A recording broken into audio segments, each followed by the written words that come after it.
삼성전자가 단 석 달 만에 57조를 벌었습니다. 그런데 바로 그 순간 외국인 지분율은 12년 만에 최저로 추락했습니다. 여러분은 이 정도 실적이면 삼성전자 주가가 날아갔겠지 생각하실 겁니다. 하지만 주가는 제자리 걸음이거든요. 그 자리에 외국인이 4월에만 6조를 다시 꽂고 있습니다.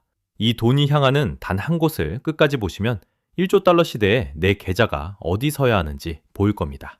시작 전 구독 한번 부탁드립니다. 숫자 먼저 보시겠습니다. 57조 2천억 원. 삼성전자가 단 석 달 만에 벌어들인 영업이익이거든요. 1분기 매출은 133조, 전년 같은 기간보다 영업이익이 755% 폭증했습니다. 이게 무슨 의미인지 감이 잘 안 오실 겁니다. 한국 기업이 단 한 분기에 매출 100조와 영업이익 50조를 동시에 넘긴 건 대한민국 제조업 역사상 처음입니다. 60년 반도체 역사에서 한 번도 찍힌 적 없는 숫자거든요. 그런데 더 무시무시한 건 따로 있습니다. 2025년 삼성전자가 1년 내내 번 영업이익이 43조 원이었습니다. 그걸 석 달 만에 1.3배로 넘어섰습니다. 1년치 살림을 91만에 다 챙기고도 남는다는 뜻이거든요. 여러분 한번 상상해 보십시오. 작년에 받은 연봉을 올해는 3개월 만에 다 받은 겁니다. 그것도 30%를 얹어서 말입니다. 옆집 SK 하이닉스는 어떨까요? 1분기 영업이익 40조 원이 예상됩니다. 두 회사를 더하면 한 분기에 약 100조거든요. 한국 제조업 역사에 이 정도 분기 이익은 처음 있는 일입니다. 이런 숫자가 한 번에 터진 이유는 분명합니다. 반도체 슈퍼사이클이 진짜로 왔다는 뜻이거든요. 세계 반도체 매출은 2026년 사상 처음으로 1조 달러를 돌파할 거라는 전망이 나왔습니다. 우리 돈으로 환산하면 1,400조가 넘는 거대한 시장입니다. 그 한가운데에 한국 기업 두 곳이 서 있습니다. 이게 지금 벌어진 일입니다. 자, 여기까지만 보시면 결론은 하나여야 합니다. 삼성전자 주가가 날아갔겠지. 이 정도 실적이면 주식 계좌가 웃고 있어야 정상이거든요. 그런데 여기서 이상한 일이 벌어졌습니다. 이 정도 실적이면 주가가 폭발했어야 정상인데 말입니다. 주가는 제자리 걸음입니다. 삼전을 들고 있는 수많은 개미 투자자들이 여전히 물려 있거든요. 57조를 벌어다 준 회사의 주주가 웃지 못하는 상황이 벌어진 겁니다. 바로 여기서 핵심이 나옵니다. 돈의 흐름을 따라가 보면 아주 기괴한 현장이 보입니다. 먼저 이 장면부터 보시겠습니다.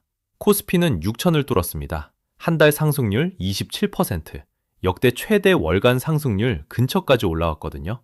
코스피 시가총액은 5,017조를 돌파했습니다. 그런데 이 폭발장에서 삼성전자는 따라오지 못했습니다. 시장은 춤을 추는데 대장주 혼자 의자에 앉아 있는 모양새거든요. 많은 분들이 이렇게 생각하고 계실 겁니다. 실적이 좋으면 주가가 오른다. 맞습니다. 이론적으로는 100번 맞는 말씀입니다. 하지만 주가는 실적을 먼저 반영하는 선행지표거든요. 이미 찍힌 57조보다 앞으로 찍힐 숫자가 시장에겐 더 중요합니다. 진짜 단서는 지분율에 있습니다. 삼성전자 외국인 지분율이 48.90%까지 내려왔습니다. 이 숫자가 왜 소름 돋는지 아십니까? 2013년 10월 이후 12년 6개월 만에 가장 낮은 수치거든요.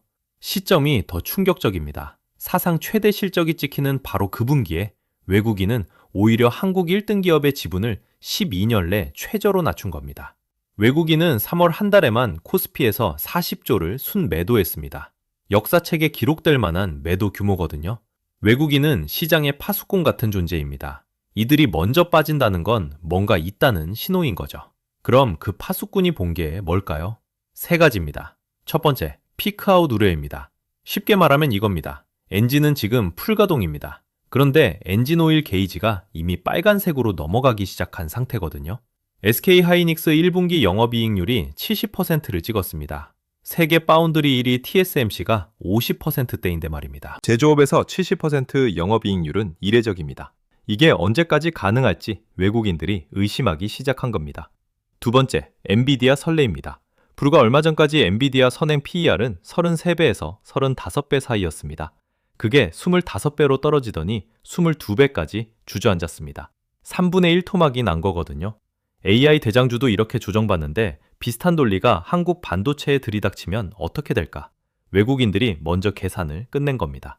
세 번째, 메모리 가격 상승세 둔화입니다. 1분기 디램 가격은 전분기 대비 최대 101% 급등했습니다. 2배가 뛴 거거든요. 그런데 2분기 전망치는 30에서 50% 사이로 떨어집니다. 오르기는 하지만 탄력이 한풀 꺾이는 겁니다. 자, 여기서 이런 의문이 드실 겁니다. 그럼 외국인이 왜 4월에 다시 돌아온 거야? 바로 이 지점이 핵심이거든요. 3월에 40조를 팔았던 외국인이 4월에는 돌변합니다. 4월 한 달 코스피에서만 5.8조를 순매수했습니다. 선물까지 합치면 12조 규모입니다. 팔 때는 파수꾼이라더니 살 때는 사냥꾼처럼 돌아온 겁니다. 그런데 잠깐만요. 여기서 소름 돋는 사실이 하나 있습니다. 이들이 돌아온 건 삼성전자가 아닙니다. 4월에 외국인이 삼성전자에 넣은 돈은 1.8조. 절대 작은 액수는 아니죠. 하지만 더 큰 돈이 향한 곳이 따로 있습니다. 더 소름 돋는 곳에 돈을 꽂고 있거든요. 그 돈이 향한 단 한 곳, 그 정체를 다음 파트에서 공개하겠습니다. 자, 이제 제일 궁금하셨을 부분입니다. 외국인이 4월에 다시 쏟아넣은 그 6조, 이 돈이 도대체 어디로 흘러갔는지 뚜껑을 열어보겠습니다. 놀라지 마십시오. 외국인 4월 순매수 1등은 삼성전자가 아니거든요. SK하이닉스입니다. 한 달 동안 3조가 꽂혔습니다. 삼성전자는 1조 8천억, 그리고 조금 의외의 이름이 올라옵니다. 한화 에어로스페이스의 4,409억입니다. 쉽게 말하면 이렇습니다. 외국인은 삼성전자에도 돈을 넣긴 했지만 진짜 주력은 SK하이닉스였던 거죠. 삼성전자보다 거의 2배 가까이 꽂은 겁니다. 왜 그랬을까요? 답은 HBM사에 있습니다. HBM사, 그러니까 6세대 고대역폭 메모리라고 불리는 물건인데요. 이름만 들으면 무슨 말인지 감이 안 오실 겁니다. 쉽게 말하면 이렇습니다. 반도체 산업을 자동차 산업이라고 치면 HBM사는 페라리에 들어가는 엔진입니다. 최고급 스포츠카가 아니면 아예 쳐다볼 수도 없는 심장이거든요. AI 반도체라는 차가 굴러가려면 이 엔진이 무조건 필요합니다. 그런데 이 엔진을 세계에서 만들 수 있는 회사가 몇 개나 될까요? 딱 3곳입니다. 삼성, SK하이닉스, 그리고 미국의 마이크론. 이 셋이 전부예요. 더 소름 돋는 건 양산 시점입니다. 삼성과 SK하이닉스는 2026년 2월에 세계 최초로 HBM사 양산에 들어갔습니다. 마이크론은요, 2분기에나 시작합니다. 즉 올해 상반기 내내 전 세계 AI 반도체 시장에서 HBM4 엔진을 공급할 수 있는 나라는 오직 대한민국 하나라는 뜻입니다. 외국인이 이 구조를 모르고 돈을 꽂았을까요? 천만의 말씀입니다. 그들은 누구보다 먼저 이 그림을 읽고 있었거든요. 숫자로 한번 보여드리겠습니다. KB증권 추정치에 따르면 SK하이닉스의 1분기 디램 영업이익률이 82%입니다. 82%. 쉽게 말하면 100원 벌면 82원이 순수이익으로 남는다는 뜻입니다. 이게 얼마나 비정상적인 수치냐면 세계 최강이라는 TSMC가 50% 중반이거든요. 제조업에서 영업이익률 70%를 찍은 회사가 역사적으로 거의 없습니다. 이번 SK하이닉스가 사실상 처음이에요. 자, 한 번 더 소름 돋는 숫자를 보여드리겠습니다. SK하이닉스의 HBM 매출 전망입니다. 2025년에 13조였던 이 숫자가 2026년에는 41조 2천억으로 뜁니다. 3.2배입니다. 1년 만에. 감이 잘 안 오시죠? 쉽게 말하면 이렇습니다. 작년에 중형차 한 대씩 팔던 회사가 올해는 같은 시간에 슈퍼카 3대씩을 팔아치우는 겁니다. 그만큼 가격도 비싸지고 물량도 늘어나고 있다는 뜻이거든요. 여기서 한국 전체 그림이 보입니다.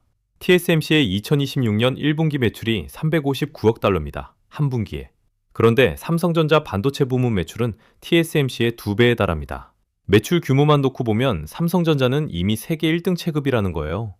여러분, 한번 상상해 보십시오. 전 세계 AI 기업이 엔비디아 GPU를 사려고 줄을 섭니다. 그 GPU 안에는 삼성 또는 SK하이닉스가 만든 HBM이 들어갑니다. 방산도 마찬가지입니다. 유럽이 전쟁 무기를 사려고 하는데 납기가 빠른 곳이 한국이거든요. 그래서 외국인이 한화 에어로스페이스에도 4,409억을 꽂은 겁니다. 이 그림이 숫자로 어떻게 나타나는지 보십시오. 한국 증시 시가총액이 지금 세계 8위입니다. 대만, 독일, 프랑스를 다 추월했습니다. 우리보다 앞에 있는 나라는 영국 딱 하나예요. 한국이 증시 시총으로 영국 바로 뒤까지 따라붙은 겁니다. G7 국가들을 줄줄이 제친 거죠. 쉽게 말하면 이렇습니다. 몇 년 전까지만 해도 한국 증시는 저평가다, 코리아 디스카운트다, 이런 소리를 들었거든요. 그런데 지금은 전 세계 펀드 매니저들이 한국 주식을 안 담으면 벤치마크를 못 따라가는 상황이 됐습니다. 이게 세계 8위의 무게입니다. 그런데 여기서 끝이 아닙니다. 돈의 흐름을 따라가 보면 더 굵직한 자금이 올해 안에 들어올 예정이거든요. WGBI라는 단어 혹시 들어보셨습니까? 세계 국채지수라고 부르는데요. 쉽게 말하면 한국 국채가 전 세계 연기금과 펀드가 반드시 담아야 하는 필수 보유 리스트에 올라간 사건입니다. 이게 2026년 4월부터 11월까지 8개월에 걸쳐 본격 탄입됩니다. 예상되는 자금 유입 규모가 70조에서 90조 원이거든요. 주식이 아니라 채권 쪽에 들어오는 돈입니다. 이게 왜 중요하냐면 외국인 자금이 주식 한쪽에만 꽂히는 게 아니라 채권 시장까지 동시에 들어온다는 신호거든요. 원화 수요가 늘어나고 환율은 안정되고 기업 자금 조달 금리는 내려갑니다. 한국 경제 전체가 외국인 돈에 올라타는 구조가 만들어지는 겁니다. 여기까지 들으시면 안심이 드실 겁니다. 그럼 지금이라도 HBM 주식 사면 되겠네? 이렇게 생각하시는 분 계실 거예요. 하지만 냉정하게 짚어야 할 게 있습니다. 영업이익률 82%. 이 숫자가 너무 좋은 게 문제입니다. 제조업에서 이 수치가 오래 유지된 적이 한 번도 없거든요. 시장은 항상 좋은 숫자 뒤에 그림자를 먼저 계산합니다. 그리고 그 그림자가 지금 서서히 모습을 드러내고 있습니다. 하지만 여기서 반전이 옵니다. 진짜 무서운 건 지금부터거든요. 여러분, 지금 주식시장의 엔진은 툴가동 상태입니다. 그런데 엔진 오일 게이지를 한번 보십시오. 이미 빨간 눈금으로 넘어가고 있거든요. 5가지 경고등이 동시에 켜지고 있습니다. 하나씩 보여드리겠습니다. 첫 번째 경고등, 삼성전자 자사주 매입입니다. 17조 원을 쓴다고 발표했습니다. 숫자만 들으면 엄청나 보이죠? 하지만 삼성전자의 연간 이익이 180조에서 200조로 전망되는 상황이거든요. 17조면 이익 대비 1.5% 수준입니다. 과거 삼성이 했던 자사주 매입은 이익의 3%가 넘었습니다. 시장이 기대한 규모의 절반도 안 되는 거예요. 주주에게 주는 선물치고는 너무 약소합니다. 두 번째 경고등, 신용잔고입니다. 쉽게 말하면 빚을 내서 산 주식의 총량이거든요. 지금 코스피의 21조, 코스닥의 10조가 빚으로 물려 있습니다. 특히 코스닥은 시가총액 대비 비율이 너무 높습니다. 여러분, 한번 상상해 보십시오. 주가가 조금만 꺾여도 빚을 낸 사람들은 돈을 더 넣거나 주식을 강제로 팔아야 합니다. 이걸 강제청산이라고 부르는데요. 한번 도미노가 시작되면 멈추기가 어렵거든요. 세 번째 경고등, SK하이닉스 영업이익률 70%입니다. 아까 말씀드린 그 숫자예요. 제조업에서 이게 얼마나 이례적이냐면 세계 최강 TSMC가 50% 중반입니다. 역사적으로 제조업체가 70%를 1년 넘게 유지한 사례가 거의 없어요. 정상 수준으로 돌아오는 게 그냥 시간 문제라는 뜻입니다. 문제는 주가가 지금 이 70%가 계속될 거라는 가정 위에 서 있다는 거예요. 네 번째 경고등, 엔비디아의 설레입니다. 1년 전만 해도 엔비디아의 선행 PER, 그러니까 주식 가격표가 이익 대비 33배까지 올라갔습니다. 그런데 어떻게 됐는지 아십니까? 22배까지 주저앉았거든요. 3분의 1이 날아간 거예요. 이익이 줄어서가 아닙니다. 시장이 AI 열기를 식히기 시작하자마자 가격표 자체가 재조정된 겁니다. AI 반도체에 매겨진 프리미엄은 언제든지 벗겨질 수 있다는 경고입니다. 다섯 번째 경고등, D램 가격 상승률의 둔화입니다. 올해 1분기에 D램 가격이 90%에서 100%씩 올랐거든요.